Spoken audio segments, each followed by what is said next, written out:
Hello, everyone, and welcome to another episode of the Hub World Podcast.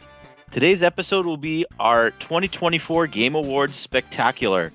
My name is Matteo, and today I'm joined by Gino and Jules. Whether you're joining us from YouTube, Apple Podcasts, or Spotify, be sure to like and subscribe. So, yeah, it's been a while since we recorded and released an episode. It's probably been like around 6 months, I think. It's been a long time. Been busy playing games. Well, yeah, it's been since the summer Nintendo Direct since we recorded an episode. So even though it's going to release at the beginning of 2024, or 2025, it's going to be our 2024 wrap up, our Game of the Year episode. And unlike the mainstream Game Awards that everyone watches, done by Mr. Jeff Keighley, we chose to do our Game Awards in January so we can reflect on the entire year of games and not put an arbitrary cutoff of like beginning of November, because there was quite a few really high profile games that came out after November like 15th or whatever the heck it was.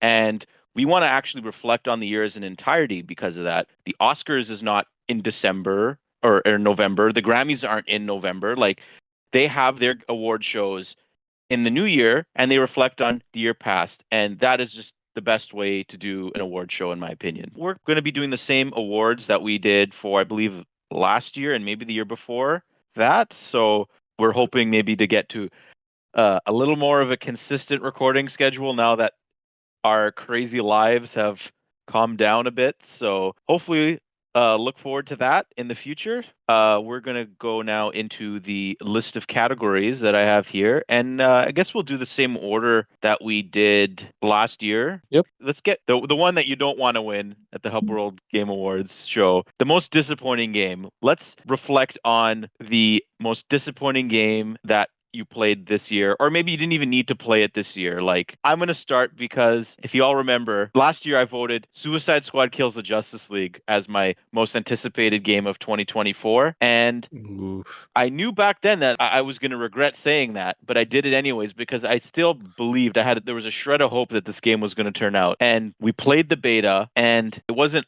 awful, but it wasn't amazing. And then the game came, like, we had the game pre-ordered, and the day the reviews came out, it was getting bombed and bombed and bombed, and Jules and I canceled our pre-orders. And I was laughing at the time, like, I can't believe, like, I said that in the podcast and it happened. Warner Bros. Has stopped supporting this game after season 4 with Deathstroke as the final character, and I literally bought the digital deluxe edition the other day for $5.99 on Xbox. Still too much. No, I'm fine paying $6 for the entirety of that game. Like, if it gets delisted one day, it'd be like, well, I have the license for it forever. But if I buy it, then the Hub World collectively spent $12, which is too much. After they lost over $200 million on the game, they made $12 on us. So Hey, it's okay. It's still not Concord. even though I never played the game when it came out, and I still haven't played it in its full form, I think just for the most disappointing game of this year that I did play through its completion had to be Mario and Luigi Brothership. I had a lot of expectation and hope that the Mario and Luigi series, this was like, it's going to be its triumphant return back to,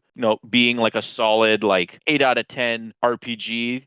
And especially coming after like Super Mario RPG remake and Paper Mario Thousand Year Door for Switch. Like, we've had so many Mario RPGs come out, and this game kind of started off strong, but it was like 10 hours too long. Like, the same criticisms I had about like Paper Jam and Dream Team are still here. It's like they didn't learn anything. And I had to basically will myself and push myself through the last 10 hours of that game. And I hate having to do that. And it kind of left with a sour taste in my mouth after playing that game, because like, it looked amazing, the soundtrack's amazing, but it was a slog and I can't overlook it. So that is my real most disappointing winner. Or would it be loser? Well, it's a winner here. It won a bad award. Yeah. I liked Mario and Luigi, so it doesn't get my award. My award goes to a game that I wouldn't say I held it in high regards, but I held it in decent regards. Like, I thought it was a good game when I originally played it, and its remaster this year proved to me that this game is not worth another play, that it was never actually that good. And that's Luigi's Mansion 2 HD. I was excited to play that game again because I remember liking it on 3DS. I wish they never remade that game.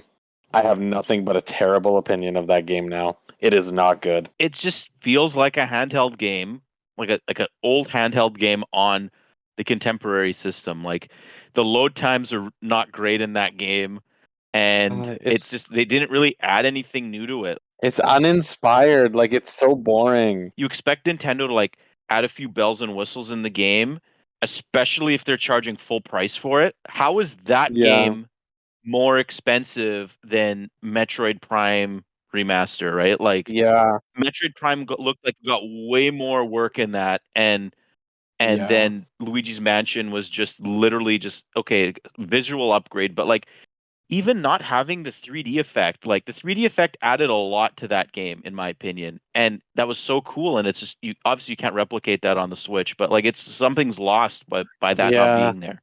But even without that, just like the core gameplay, I had to drag myself through that game. I was bored after an hour. The episodic format for Luigi's Mansion, personally, I feel like doesn't vibe too well, and that's why I didn't like Dark Moon originally. 3 does a better job of emulating the original, but having different floors made it feel like it was a segmented episodic kind of I'm game I'm gonna versus be like honest. one complete thing. I think we should shut this down now because Yeah. I ain't spending the whole podcast debating Luigi's Mansion. Luigi's Mansion 2 ain't the thing. It's just not Yeah. great. Yeah, Gino, I'll what's be your quick most with disappointing? my most disappointing, honestly, has to be I was really looking forward to Destiny this year, and I'm currently not playing it, and it's been a good few months. And Matteo hasn't played for a long, long time, and that's going to be my disappointing game is Destiny 2, the final shape. However, not the expansion itself, I don't know if you can just hear my like clapping through the mic. the Yeah. episodic format. It's just boring. It's just there's nothing there. Bungie gutted their staff. They also gutted their game.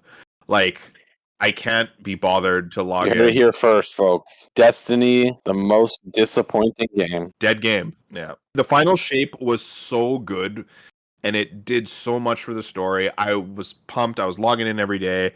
We were all playing. We were not on the like we didn't do any of the Race to World First stuff because we knew it was a waste of time. And for those of you in our group of friends that did experience it, it was a waste of time.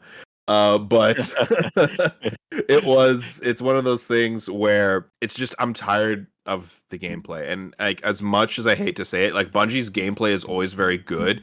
It's just the gameplay loop is boring now. I don't Mhm. want to log in to like a forever game like Destiny 2. It's Mhm. my however for our next category, if it's what I think it is, or in one of the future categories, I may be sounding a little hypocritical, but we'll save that for later. Destiny 2 Final Shape, Echoes, and Revenant and whatever, disappointing as We need Jeff Keighley's music in here to cue us off when we start talking. yeah. I believe the next category is the opposite, which is the most presently surprising. What did you go into this year not expecting to be wowed by? Now, I have a clarifying question on this one. Is Mhm. this one a exclusive to a game that came out in 2024 category, or is this one of the ones where we could potentially mention a game we played for the first time in 2024? I have a 2024 game that I didn't expect to like, but if you don't have anything, if you want to talk about and share a game, by all means. It doesn't Okay, because have then to be. I So, have two, and I'll just kind of throw them in quick then. And like a game I played this year for the first time that isn't a 2024 game, but it's a 2023 game that I didn't expect to like and was pleasantly surprised by, and I didn't play it in 2023 because I was told it was bad, was Stranger of Paradise Final Fantasy Origins, which was actually fantastic. It consumed me for like 2 months. it took that long to kill Chaos. Dang. Yeah. But the thing is, Wow. it is by no means an incredible game. It's the same vibe, like it's Team Ninja, right? It's the same vibe as like Hyrule Warriors. Like it's not Hmm. the gameplay depth isn't super big, but like you feel badass. There's a lot of content. It's really fun. Like, and I thought it was fun. Like it felt like almost like a Final Fantasy Warriors game in that kind of like sense. So Hmm. I enjoyed that game.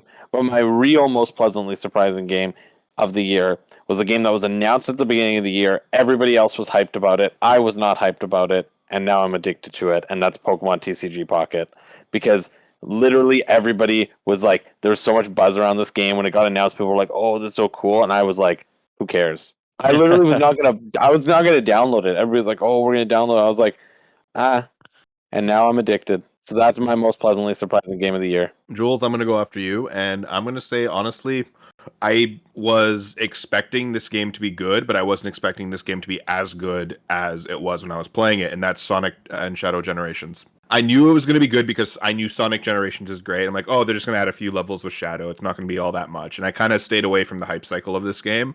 And when I played it, I'm like, holy crap.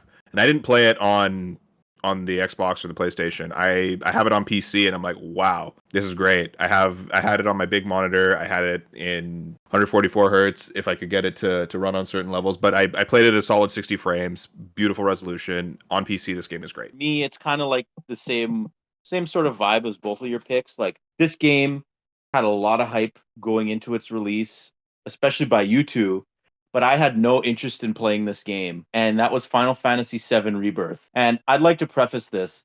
I never played Final Fantasy VII Remake. I just wanted to be part of the moment with Final Fantasy VII Rebirth. And I played, and I think I was the second one in the Hub World group to actually finish this game. And you guys made fun of me about how I played the game wrong and whatever, but like I did all of Queen's Blood, I did all the side quests, like I did so many things in this game. I love this game. And now I'm going to go back in the next few months and go and play Final Fantasy VII Remake. Like this was literally my first Final Fantasy game ever. I've never played a game in the series before. And it's not like I've now become a Final Fantasy fan. It's just no, I just like Final Fantasy VII, and I've never played even a game like Final Fantasy VII Rebirth, like one of those like turn-based action RPGs or whatever. And for a long time, it was like, oh, this game was like the best game I played this year, and I'm probably going to talk about it a bit more in this episode, but like I was just blown away by this game, the scope of it, and like I knew the story of Final Fantasy VII, but like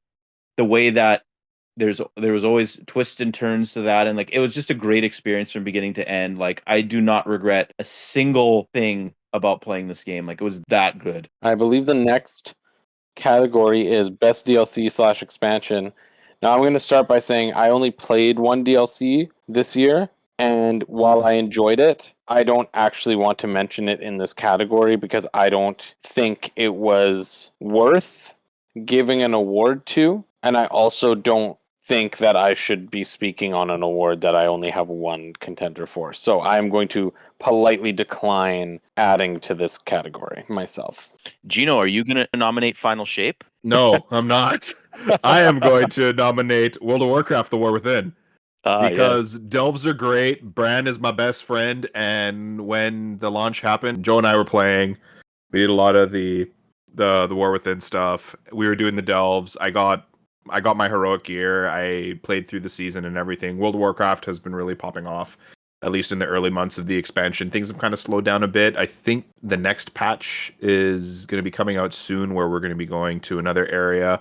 But I'm probably gonna skip this next patch coming up because I'm playing a bunch of other stuff right now. But War Within, the first patch and the launch of that expansion was absolutely phenomenal. And yeah, it brought back my love of WoW, and this was an example of my forever games popping off at the right moments, and the extra content and things like that didn't suck the life out of it. So good job, Blizzard, I guess. Yeah, and my best DLC of the year was the Splatoon 3 side order campaign. And as is the tradition with like Nintendo's Splatoon campaigns, like post Splatoon 2, this was fantastic. It was like a roguelike adventure where like you had multiple options of difficulty to approach the path, and depending on how hard of a difficulty route you chose, you get better rewards. So like you can make some really cool builds with a bunch of different weapons that and give yourself different supers and all these things. Like power level can change, your swimming speed can change. There was like the boss fight at the end of the campaign was fantastic, which is always like something to look forward to in a Splatoon campaign.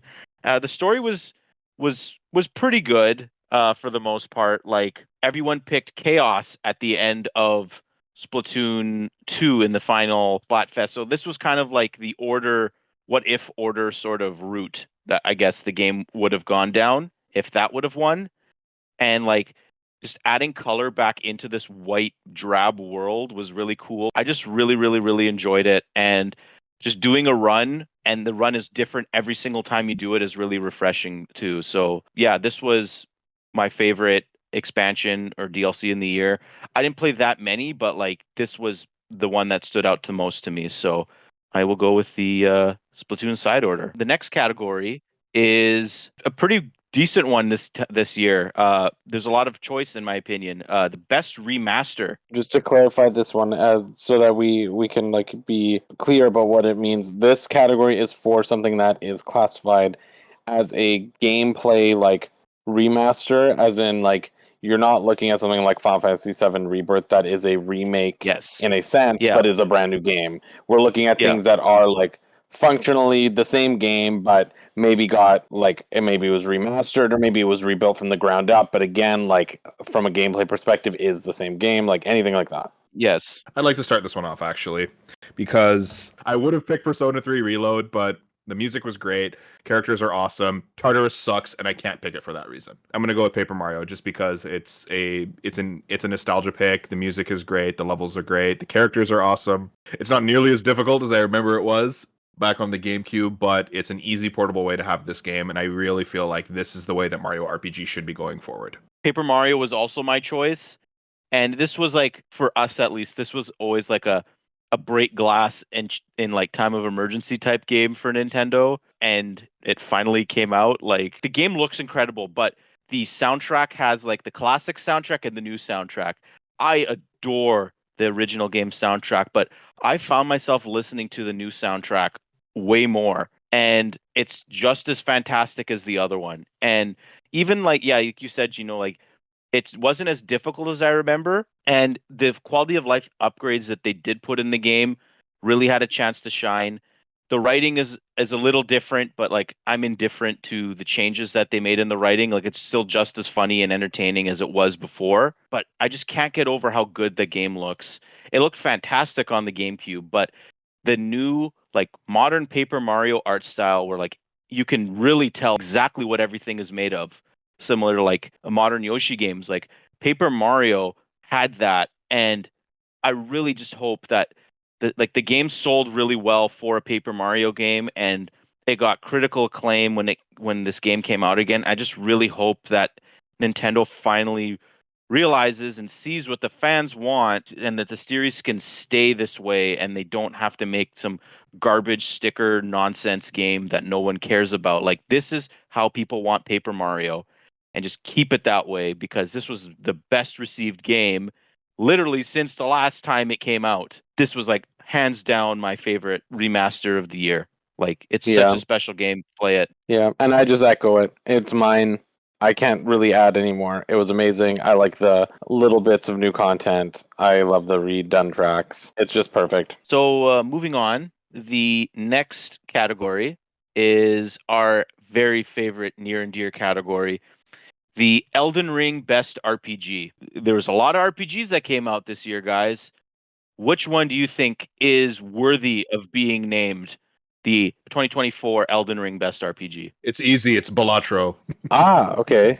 Tell us more. It's a great card game. Wasn't expecting it to be the gameplay to be like as I guess deep as it was. Yes, you're picking cards, but it really makes you like think of what type of different strategies, and you have to constantly be adjusting your stuff to get better combos, more chips, more multipliers, things like that as you're going. I've still only cleared the game once on one deck, but I am terrible at the game, but I also love it because it's quick and easy. So yeah, Balatro for me.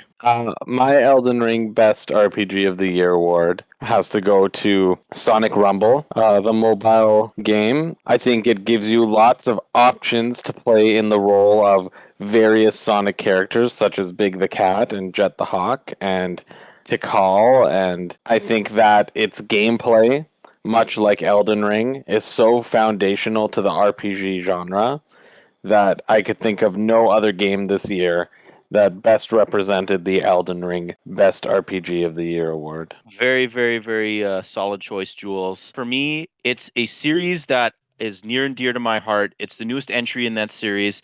It's an annual series, so you can tell how incredibly quality the fine developers at Electronic Arts and the amount of energy that they put into this series. For me, it has to be NHL 25. I've played literally every single NHL game since NHL, I think 2009. That was on the 360. And yeah, just they put so much work into this game this time around. If you're a huge hockey fan like I am, you'd love the fine RPG mechanics that are in this game. Everything about it, the visuals, the soundtrack. Oh, NHL is known to have fantastic soundtracks. What about the character creator? Gino, yes. How could I forget about that? The character creator this time around is way more in depth than it was in the previous 10 entries that I played. It's not anywhere near the same as NHL 24 was. And yeah, like I play the general manager mode where I can build my team however I want. And when I get to see my team on the ice and get them to win a Stanley Cup, it's one of the most gratifying experiences I ever have in a video game. And I get to do that year after year after year. I just love NHL 25, and it's one of the best RPGs I've played in a very, very, very long time. So, and as a diehard Vancouver Canucks fan, Quinn Hughes is on the box art. So it's another nice little cherry on the top of what a fantastic game that is. So NHL 25, guys, you want a good RPG to sink your teeth into, you can put hundreds of hours into this one. All great Elden Ring RPGs. Now to move on to categories that matter. Best soundtrack. I'll open, and Yep. this one isn't even a competition for me. Anytime there's a Final Fantasy game that comes out, it has the best soundtrack. And I will say that against Zelda. I will say that against everything. Final Fantasy music can't be compared to anything else in gaming, in my opinion. And Final Fantasy VII has the most iconic music. Final Fantasy VII Rebirth has some of the best tracks I've ever heard in my entire life. Just listening to the soundtrack is an experience. So there's no other game, not just this year, but maybe even this decade, that I would compare the music to Rebirth. Like Rebirth has incredible music. Yeah, I also picked Final Fantasy VII Rebirth, and I don't have that previous attachment to any Final Fantasy game like you guys have.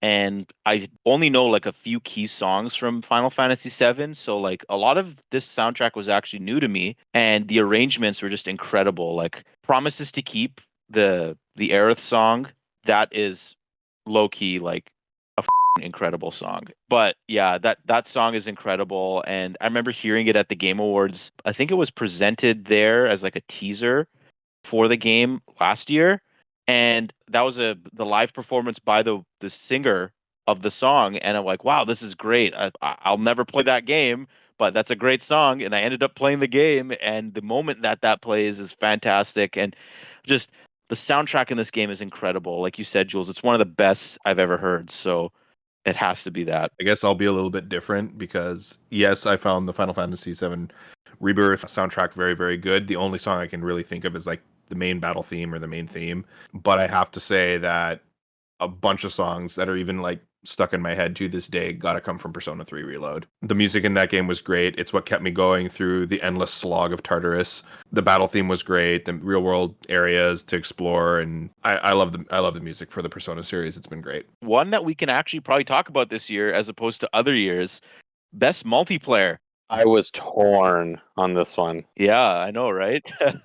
I'll let you guys go first. It's literally the game that I just got off playing prior to this podcast, and it's the game that I'm going to go back to playing after this podcast. It's Marvel Rivals. Like Marvel Rivals single-handedly resurrected the, in my opinion, dead hero shooter genre. Like the hero shooter genre after, my opinion, the complete utter failure of Overwatch 2 and the undisputable complete utter failure that was Concord.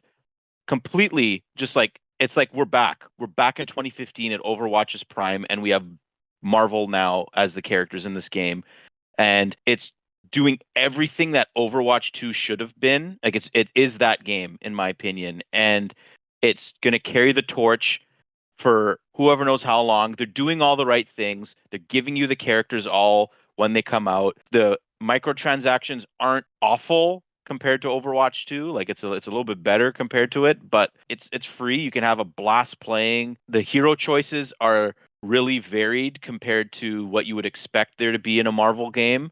And a lot of the leaked characters that have been announced are really exciting. So just it's an addictive multiplayer, and we literally go to like to 2 a.m. playing this game like the last few days, and I've not regretted it Yeah. one bit. Honestly, I would not be shocked if we have a Marvel Rivals focused podcast very early in our 2025 Hmm. Yeah. lineup. Definitely could have one easily. Well, Mateo, you forgot to mention how the battle passes don't expire either, so there's no FOMO for this. I mean, they do if you don't buy them. Yeah, but like if you have them, you can go back to them and keep earning stuff, right? So like if I go out and buy a Exactly. season pass and life gets in the way, right? I can come back and finish that in a later season. Yeah. Or even at the end of the There's season, like you're at the end of the season, you're like, oh, I didn't really play enough, but I kind of like some of these rewards. I'd like to get them later in life. You could just buy it then, and then just make sure you Hmm. can do it later on. honestly this is my choice also. Mateo pretty much hit all the nails. Yeah, it's my choice as well. If I'm being honest, we all love Overwatch at a point in time, no longer, and therefore the void has been there to be filled by something better, and this is better. And I think that the devs are making the right choices. They're not catering to the top 1% of players. They are trying to keep fun at the core. They are really trying to give you options. They are trying to change things up. There's a lot of content. They're being very forgiving with their microtransactions. Like it has a good economy. Like I really enjoy the game. I will Hmm. mention that the game that almost pulled me from this one was Super Mario Party Jamboree, which, in my opinion, Yes. is the best original Mario Party since the GameCube era. I'm not going to say much about that game. That's a good old sit down, have some fun. We've had a blast with Mario Party. We always do, and I think there's some really cool variety in this version of it. Yeah. But it's still got to go to Marvel Rivals. The one thing about Mario Party Jamboree I'd like to say is that like for once I'm interested in playing the side modes in a Mario Party game because especially the rhythm one, that one was a blast when we played it. The Koopathlon even, like I'm a big fan of the Koopathlon. I think it's pretty solid as a game mode. Just Nintendo disrespecting Diddy Kong, I can't live with that. But there's other people that who knows what Diddy's future is going to be in future Nintendo games because people are slandering his name. For another big category, we have Best Narrative. And I'd like to start off with this one. For me, it's Indiana Jones and the Great Circle.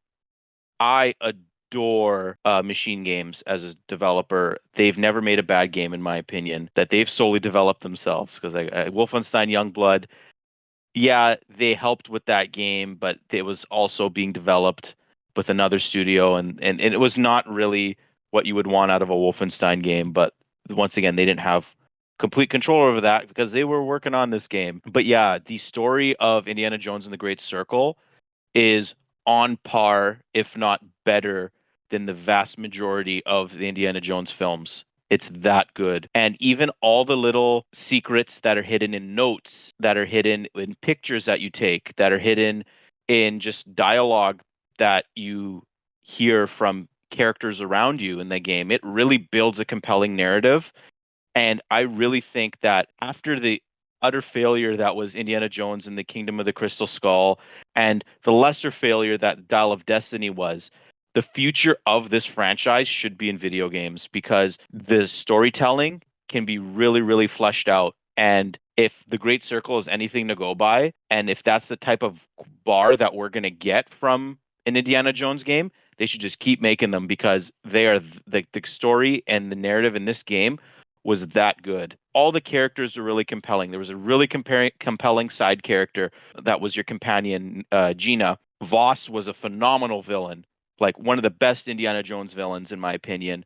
The whole mystery about the Great Circle was really, really, really good. And watching Gino play it the other day, he was blown away by that big twist in the game. Everything about this game really hit, but I think the story is what really like propelled it into something that was really special, in my opinion. So, and you get bits of story everywhere in this game. Oh, there's a ton of foreshadowing stuff. If you pay Yeah. attention to like little things that are happening, even when you're doing the intro, there's little bits like you're walking around in the first major area, and there's like you'll hear bits of news on the radio or find a newspaper clipping of what's happening in places Mm.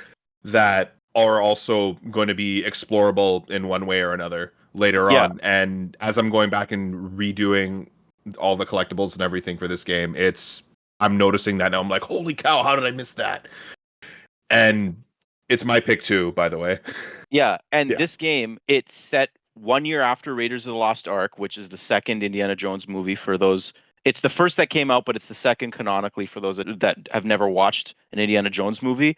But like they reference things that have happened before it. They've even referenced like the Disneyland ride, which is Oh really my god, cool. that was such a good Easter egg. And they reference characters that appear in films after this canonically. So like it's really, really just as if you're an Indiana Jones fan and haven't played this game, I don't know what you're doing. You need to play this game. Like if you even if you're not a fan of Indiana Jones, but respect the icon of Indiana Jones, like he's a pop culture icon. If you have any sort of semblance of attachment to that, you need to play this game because it's that fantastic. Lara So Croft and Nathan Drake wish they were Indiana Jones. yes, This game took the wonderful format of both of those types of games, like the Tomb Raider, we'll Archaeology, we'll get into just that Treasure game, but we're Hunter. talking about the narrative though. Oh my, no, it's just the story of this game is So absolutely fantastic. yeah. There's a bright future here for Indiana Mhm. Jones. Very well done, great story. I look forward to playing it. It is not my narrative of the year, as I did not play it. And I Mhm. will just keep it short and sweet. The narrative of the year for me is Final Fantasy VII Rebirth. Because unlike most of the internet, I like the changes. And I like the meta narrative that is happening simultaneous to the relived narrative. And I'm excited to see how it concludes in part 3. So that's all I'm going to say about that. All right. The next one we have here is best art style. There's actually a lot of really good potential games here, in my opinion.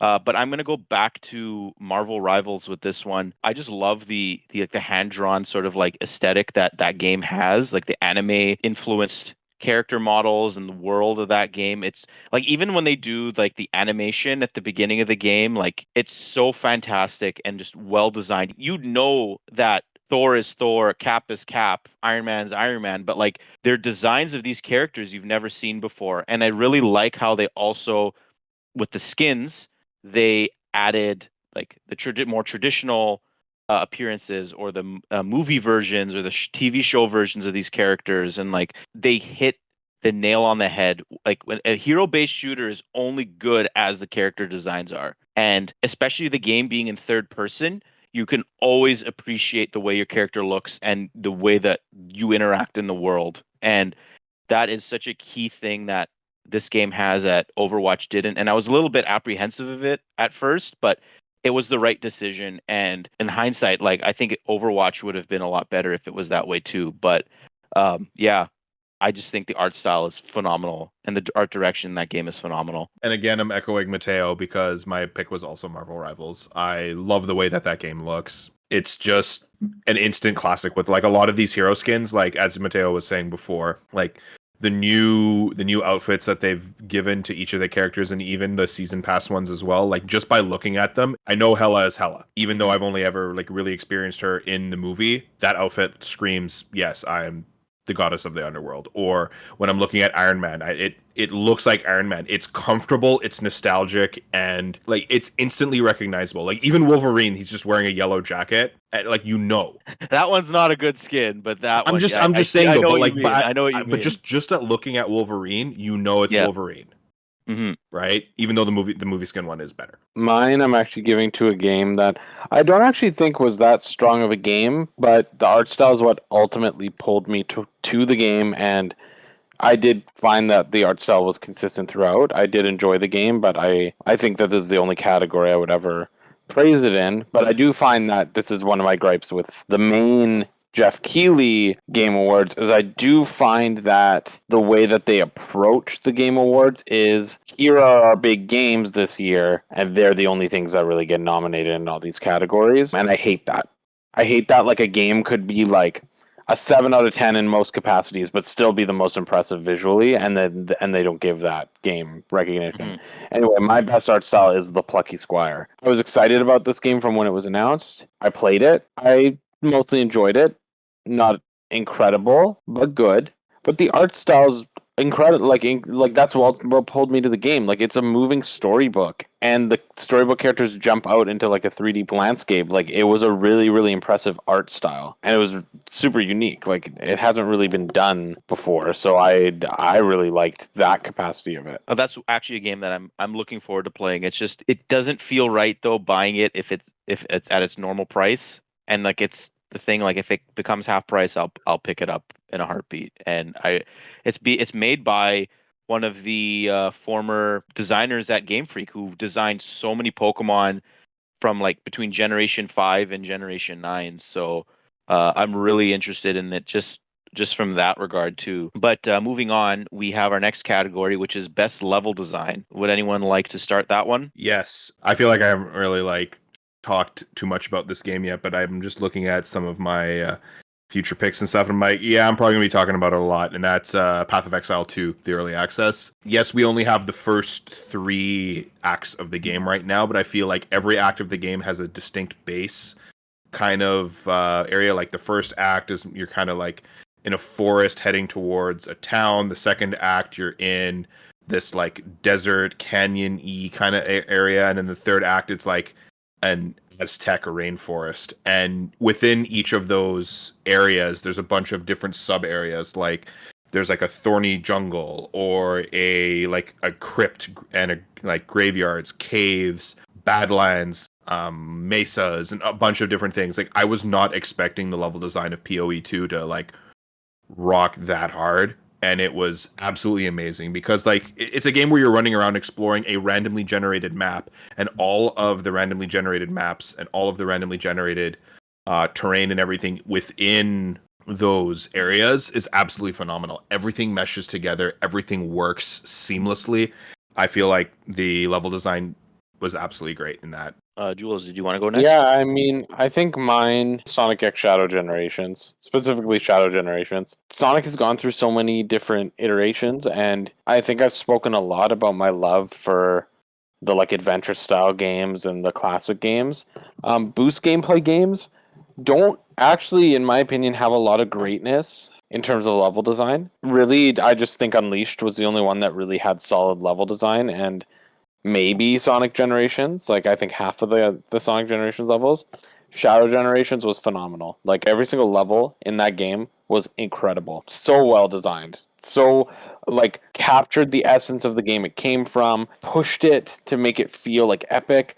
Like I really really felt that way when I played the Sonic Forces level because I was like, wow, I'm hyped about Sonic Forces.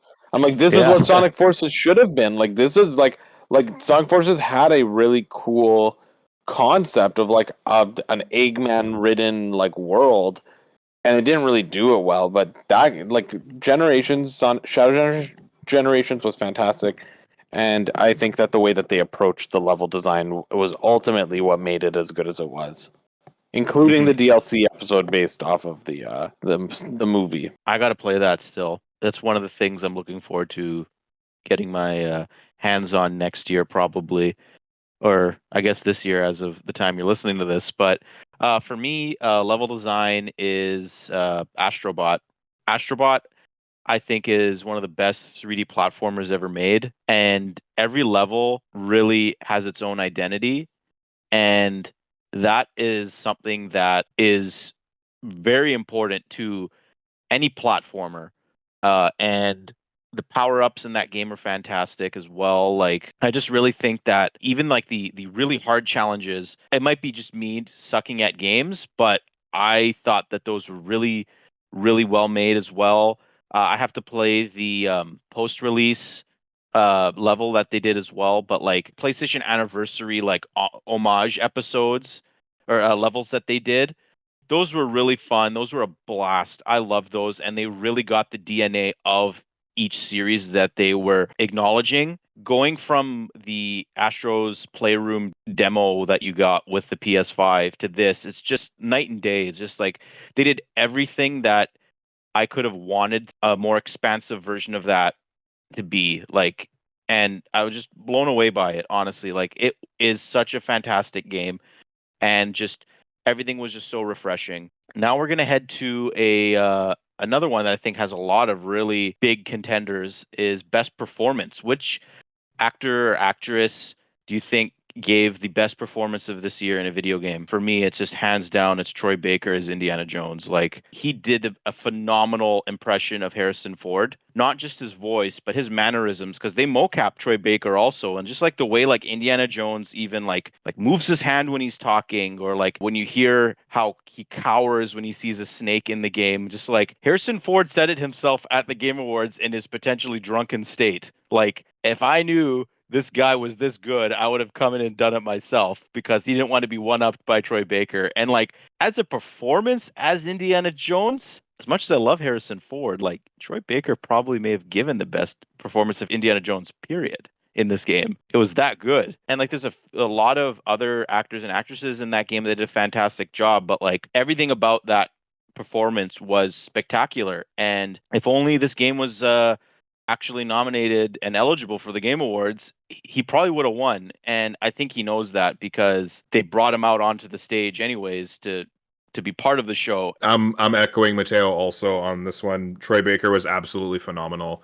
And there were times when I was going through the game and I heard his delivery of certain lines and I'm like, this isn't Harrison Ford. It was so uncanny, but so uniquely him also. Like, it was a great casting all in all. I'm lost for words. It was And great. that's why I say, like, honestly, the performance of Troy Baker is why I say the future, like, one of the main reasons why I say the future of this franchise should be in video games, because you're never going to replicate or find an actor that looks like Harrison Ford that can do exactly what Harrison Ford does did in the movies, especially in the first three. So voice acting and games, like, you can just get a sound alike like Troy Baker and just or make the character look like the way he did in the movies and just go that way. Like, his performance as Indiana Jones was crucial. It was honestly, that was probably the most important thing they had to nail in this game, is to cast the right actor to play Indiana Jones. And they did it. And Yep. yeah, this is honestly, it could even be one of his best performances in a game period. Like, Troy Baker was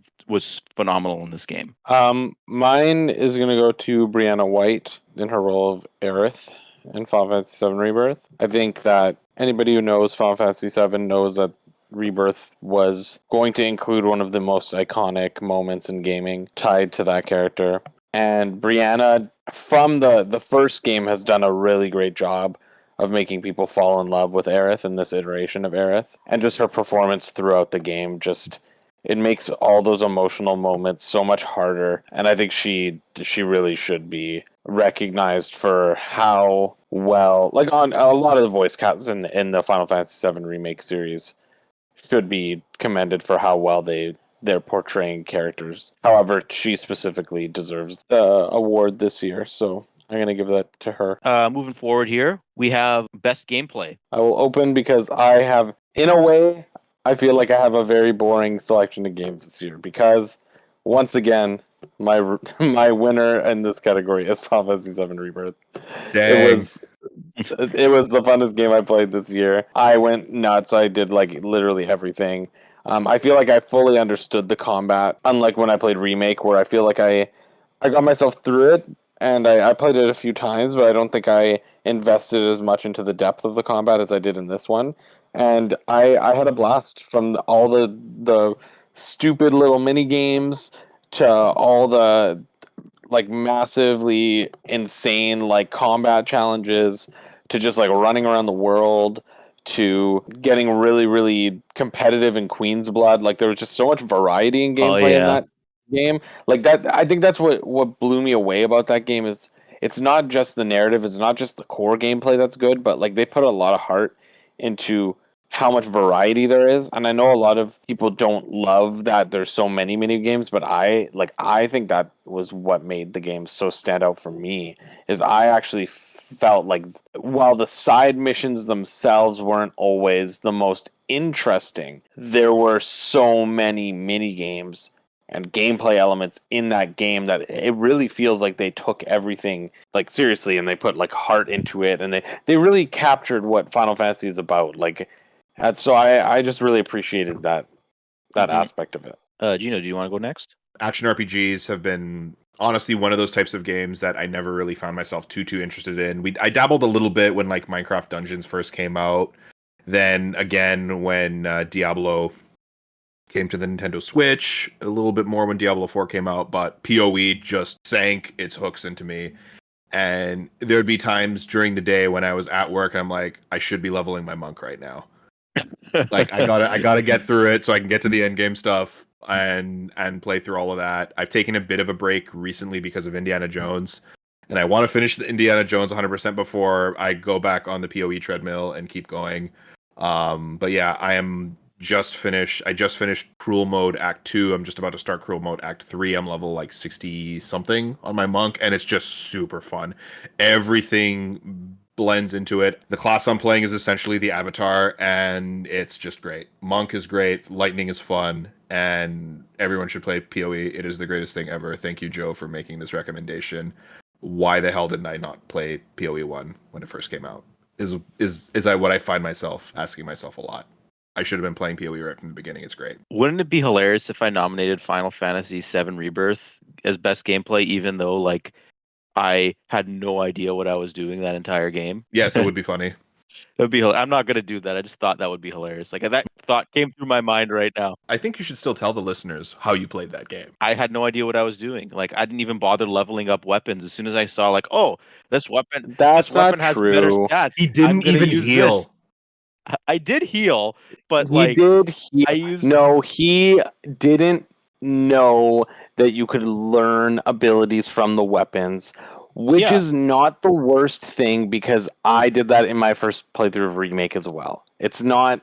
You still played the game. You still got the yeah, gameplay. yeah. I didn't hit a wall until the final boss in that game. I didn't hit a wall. Like I didn't repeatedly die until that point. And the only reason I died repeatedly is because I didn't have a lot of really key weapon abilities. So I couldn't like stagger the enemy quickly, and I would like literally have to exhaust every resource I had so I could beat the final boss. And I thought that's hilarious. If I had to like know the RPG mechanics and systems really deeply, I wouldn't have gotten that far in the game anyways. Like I just went into like, completely oblivious, and I think that was fantastic. But like my actual nomination though is Astrobot again. Very similar to level design. Like there's so many different abilities Astro has in this game, and it's really amplified by like the way the controller feels and the rumble, the sound effects, and like it's just so engaging. And I never got tired of that game. If I missed something earlier in the a level, I would be completely fine using my abilities going back because I get to experience the depth of the sounds and the controllers like feedback and things like that. Like the boss battles were super easy, but like I didn't want anything more than that. And like I said about the anniversary levels, like those were fantastic as well. And just like the game is exactly what I wanted it to be, and the gameplay is a huge part of that because they knew what they did right with Astro's Playroom. It was a fantastic tech demo, and they just refined that, and that was perfect. And it got challenging when you did the challenge modes. Like the base game wasn't that challenging, and if you wanted to do like be a completionist like I am, then you got your challenge. It's very similar to Kirby in that regard, in my opinion. Like Kirby is a fun, relaxing experience where you're smiling the entire time and you're having a great time with it. But then if you want to go for that 100%, then that's where you're going to have a little bit more difficulty. And that's like it was the perfect formula for that, in my opinion. And it really you could feel that the developers had a blast making this game. The game was so full of energy, and I just loved it. I don't need to have a 100-hour game every single time I play. Like Astrobot was just refreshing, and you could play as little or as much as you want and just have a blast doing it. So Astrobot was my favorite gameplay of the year. And now looking forward to 2025 or what could potentially come out this year. 2025 has a lot of potential, a lot of stuff we know, but there's quite a bit of stuff we don't know, especially coming from Nintendo. But of the stuff that is currently announced as of the day of recording, which is December 30th, 2024, what is your most anticipated game of 2025. I don't care that it is not formally announced. I'm still saying this is my most anticipated game. Mario Kart 9 is my most anticipated game of 2025. I don't care that it has not been formally announced. I know it has to exist. I know it must exist. I know it must be coming with the new Switch 2 launch. It has to be there.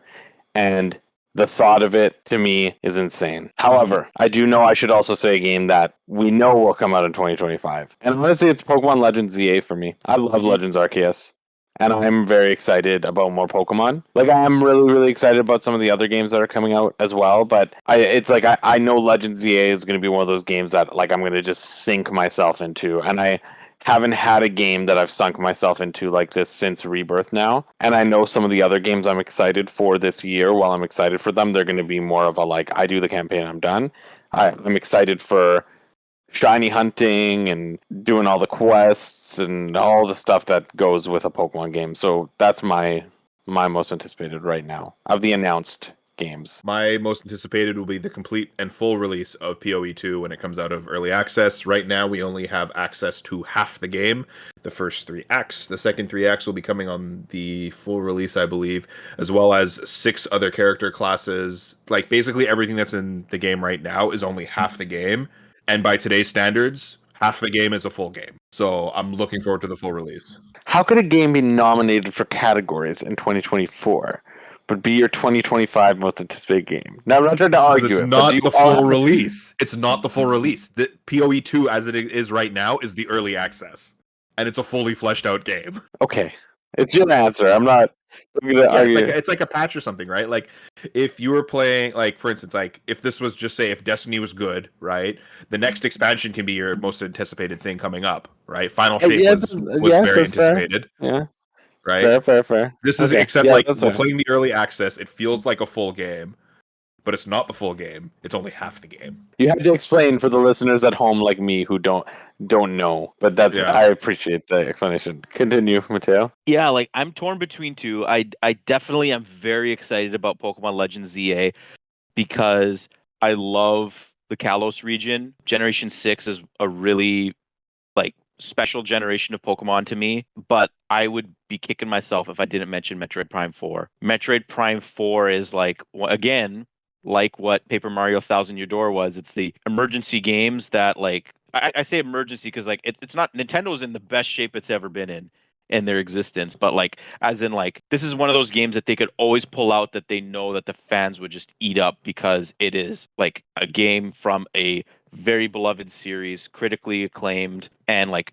Metroid Prime was revolutionary when it came out. And if Metroid Prime Remastered didn't come out last year, I probably wouldn't say Metroid Prime 4 because like I forgot how good Metroid Prime was. And it took the remaster and me playing it again to realize like holy crap, this is like one of those like generational super influential games that Nintendo made. Like it's on the same level of like importance to me as Mario 64, as Ocarina of Time. Like it's that important of a game to video game history. Even like Indiana Jones has made me excited for Metroid Prime because there's a lot of Metroid Prime type elements in Indiana Jones, like how Indiana Jones like the camera is essentially how scanning works in Metroid Prime. Like you take a picture of something and you get lore based on that.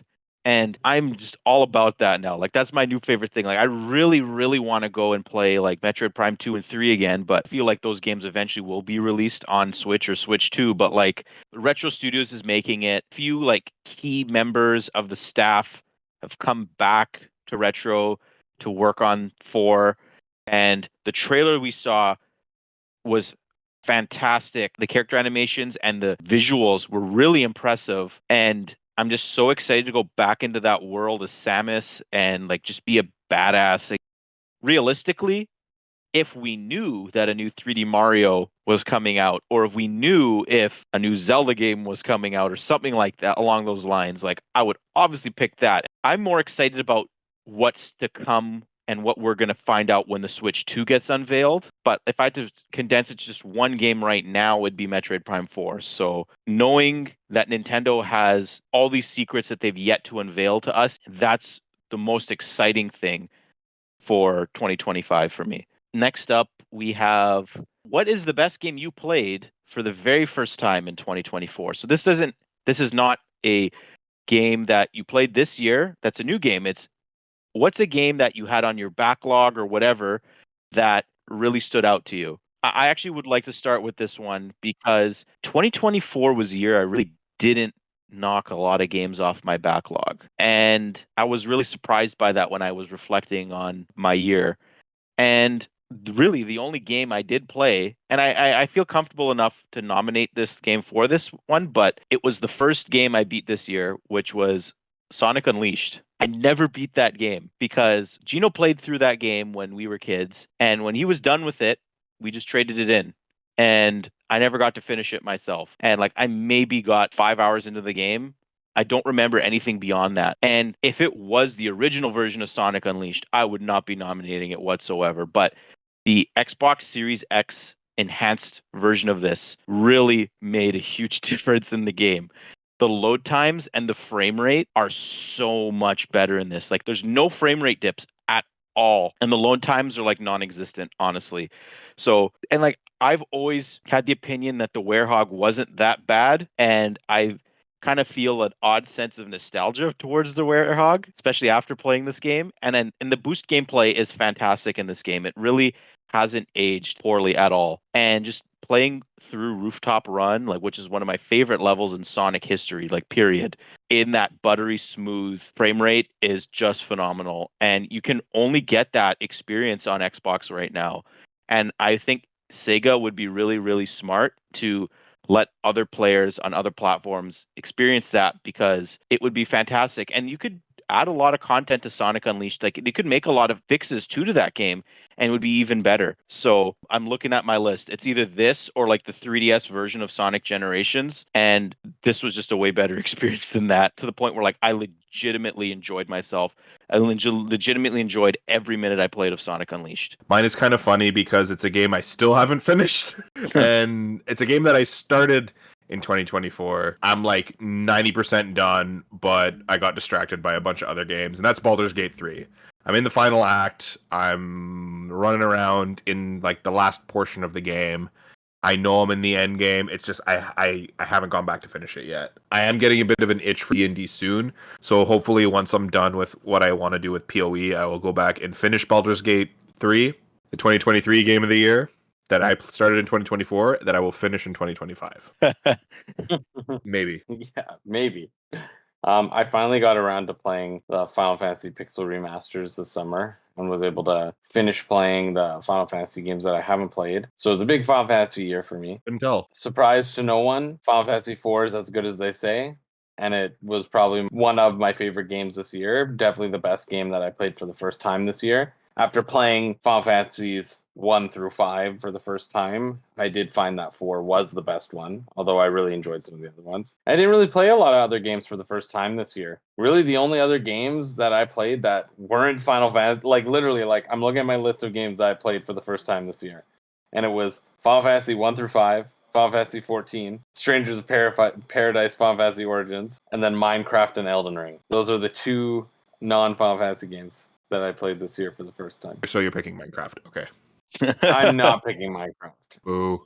I would have picked Minecraft had the tail end of the 1 week that I played Minecraft not ended with one of our friends burning down everything we made because he was mad that Gino went and stole a book out of his home. So That he couldn't even use. that he could have used. But it was fun. I was gonna put it back. Final Fantasy IV was definitely my favorite game that I played for the first time this year. So before we get to our final award, which is Game of the Year, does anyone want to talk just briefly about any games that you really loved that came out this year that didn't necessarily make the cut on any of your awards? I mean, you've mentioned some of the ones, like Persona 3 Reload is something I really enjoyed this year, and Astrobot as well. But I mean, you guys have talked about those, so I'm not going to reopen those ones. But I think like the one that I really do want to mention that I really did enjoy this year, and had it not been such a big like year for Final Fantasy for me, and Sonic and stuff like that, it may have been higher. But I really, really loved The Legend of Zelda: Echoes of Wisdom. It was a really, really good game. I actually think it's like one of my favorite 2D Zelda games. It was so unique. I really my expectations for the game were kind of like cautiously optimistic, but realistically at the floor. I did really think it was just going to be one of those late system, like experimental, kind of like half-assed games. But nope, it was a full-on Zelda game. It was fantastic. A lot of heart, a lot of option, a lot of polish. I really, really enjoyed that game. Mm-hmm. I would have nominated it for something, Jules, but the menus were just awful. But yeah, everything that you said except the menus sucked. So this isn't like one of my favorite games that was released this year, but this is an honorable mention that of a game that I truly enjoy at a very, very deep level that officially launched this year, and that's Satisfactory. So Satisfactory 1.0 came out. It's been in early access for the past like 3 or 4 years. I've been playing it on and off for that, but yeah, it's a great game. They released a bunch of the devs over at Coffee Stain have done a really great job for Satisfactory. The 1.0 launch had a lot of new and interesting gameplay things to it. They made the game more fun and interesting, in my opinion, by adding a lot of new features to things that have just been in the game forever that literally did nothing. And now they actually do things, and it's quite fun. I had a lot of fun with Satisfactory. It's good. For my honorable mentions, yes, definitely Echoes of Wisdom is there. I really wish I could have fit it in my ballot somewhere, but like again, like there's just so many games that I really like this year. Shadow Generations 2 was a big one. I wish I could have honestly put Astrobot in more categories, but I couldn't. And another big one for me was Prince of Persia: The Lost Crown. I really enjoyed that game. And Ubisoft is a mess of a company right now, but somehow like they were able to make one good game this year, and it's like the smallest, lowest budget game that they put out. That game is really a solid Metroidvania and a really great Prince of Persia game. And it's a shame not enough people played it, but they canceled like any plans they had for a sequel or anything like that, and the team's been redistributed, and like it was a whole thing. Like a few months ago they talked about the studio, and for me, like last year was Sea of Stars that I really liked, and I just wish I could have put it in things, but like I think Prince of Persia is probably like the one that like slightly missed out on a lot of categories. But yeah, so on to the final award of the night, the Game of the Year award. And I think I'll start because it's probably no surprise to anybody, but it's Indiana Jones and the Great Circle. I was anticipating this game literally since the moment it was announced. And a lot of games that I anticipate don't end up being great, as we've talked about earlier, but somehow Todd Howard and the staff at Machine Games were able to create what I legitimately think is a masterpiece of a video game. It was both what I wanted and something unexpected at the exact same time. Like the gameplay had a lot of stealth, which when I first heard about it, I was a little bit not sold on it, but it makes sense because without getting into story spoilers, like you obviously don't want to be caught in fascist Italy by fascist people when you're not that, or when you're in the jungle and you don't want to be caught by those same people. Like it makes sense for the story of the game, and the story of the game really propelled this game forward for me. Like the gameplay and particularly the menus, it's like very similar to Breath of the Wild, Tears of the Kingdom, and like Zelda, modern Zelda games where like the menus could have been a little more simplified, but just the story, world building, and the pacing of the game was fantastic too. And it really just hit every expectation I had for it and surprised me in ways I never thought I would be surprised in with a video game. It's a shame that like Xbox is in such a terrible place. If they were in a better place, this could have been a really key exclusive to bring people to their platform, but now everything's in Xbox these days, as Microsoft said. And like this game, if you don't have an Xbox or PC, you can play it on PS5 spring next year. Like Gino was saying earlier with Tomb Raider and Uncharted and whatever, like Indiana Jones is the best like globe-trotting adventure game that I've ever played. It's that good. And like I was even talking to our friend Phil, who I would like to have on the show one day. I think he'd be great Yeah. about this game, and he loves machine games as well. He loves the Chronicles of Riddick game from the 360 era that has a lot of DNA in this game. I'm like, this is a Phil game, and like I know he would enjoy it. Low key, like the simplest things of like the way the lighting works in this game is astounding. Like you're in a tent and you can see the light shine through the cloths of the tent, and it comes in and you see like the different colors of like the fabrics of the tent. Or when you're in the tent, you stand in front of a candle and you can walk all the way around the candle, and Indiana Jones's shadow is perfectly shown no matter what direction you're facing. Like And it it is doesn't incredible. look weird. The technical prowess of Machine Games was really shown off, and like the new things I've never experienced. I've never experienced ray tracing in a game that way. Like ray tracing low key was like a stupid buzzword I thought before. Like, oh, who cares? But like, no, it actually was something that enhanced my experience in this game. I didn't even talk about the music. I know I didn't Yeah. nominate it, but it sounds like John Williams composed the score of this game, because whoever the composer is, I'm sorry, I don't know who it was off the top of my head. Maybe I'll shout them out here. Perfectly mimicked the style of John Williams in this game.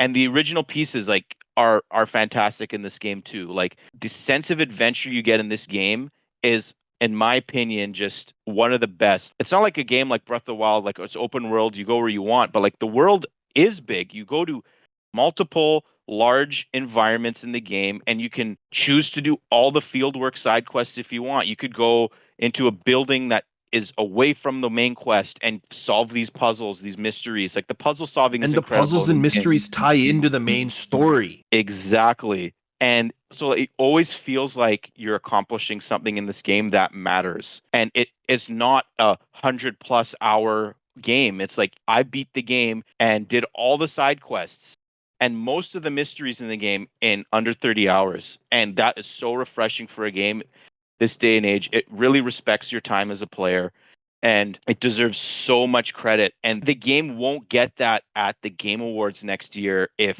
all these big games come out like GTA or Metroid and whatever the heck else Nintendo has. And I'm sure I'm forgetting more games, but like this year it could have really, really done well. And I fear it's just not going to get that credit. And I just cannot emphasize enough how special this game is. It's truly top of its class in a lot of ways. So I was also going to say Indiana Jones for it as my game of the year too, Matteo. I just want to add one quick thing to it, and then I guess I can talk about what my personal favorite game of the year was. mhm. But Indiana Jones, playing that game felt like I was in a movie theater anytime I was playing it. It was as good as Raiders, as good as The Last Crusade, if not better. But if I'm really talking about it, Jules, I'm going to confuse you yet again because my favorite game of the year is also PoE. PoE 2 is absolutely amazing. It is my favorite game of the year. It is my most anticipated game of the year. And yeah, it's just... I feel like there should be rules here. No, there should not be. Next year we can have the Gino PoE 2 award. I think the voting jury needs to approve what is considered a game and what isn't a game. In a year where we were the correct people in not allowing Shadow of the Air Tree in our Game Awards because it's an expansion, I am shocked that PoE is nominated for one from the same person, most anticipated of 2025 and best game of 2024. Well, he said favorite because he said Indiana Jones was the best, but he said his Yes. favorite. Yeah. So Though, because like when Matteo was reading off the list to me as I was going for it, right, I wrote favorite game 2024 and I wrote PoE 2 without even blinking an eye. I wrote that down. He says, and then we're also going to do game of the year. I'm like, but I also like Indiana Jones. I literally just finished Indiana Jones like last night. I mean, no surprise from me, minus Final Fantasy VII Rebirth. I don't think I really need to elaborate on anything more from what I've said. I love the game. I love this series. I'm super pumped for part 3. Despite what people online like to say, like it is very, very clear that the devs of this game have put their entire heart and soul into this series. Like there's so much love, there's so much care, there's so much authenticity, and it's the right kind of remake. Like I will kill on that hill that this game is the right way to do a remake, and remakes should not be just the same thing.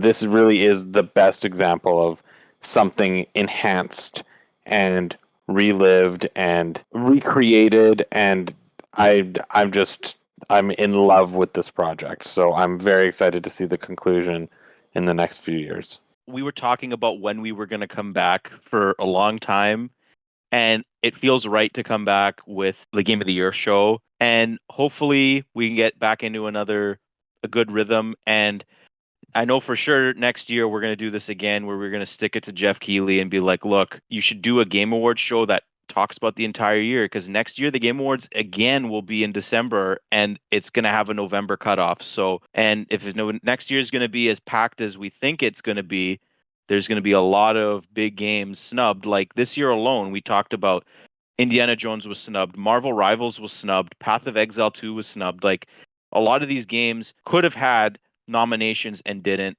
and it's just not right. I really don't think that's right for the games media. Like it's literally the only major art form that does that, and that's the marquee show. I know there's a million other game awards that don't do that, but Jeff Keighley's show is the one that gets all the eyeballs. So Yep, the Jeffies Yeah. 2025. anyways, that brings us to the end of today's episode. If you liked what you heard today, hit that like, subscribe, or follow button. If you want to tell us what your games of the year were this year, let us know in the comments, and let us know if you have any ideas for any upcoming episodes, or share your thought. We'll see you next time at the Hub World. Microsoft, make a new Banjo game. And another Indiana Jones. Yes, make another Indiana Jones. See you, everybody. Hey!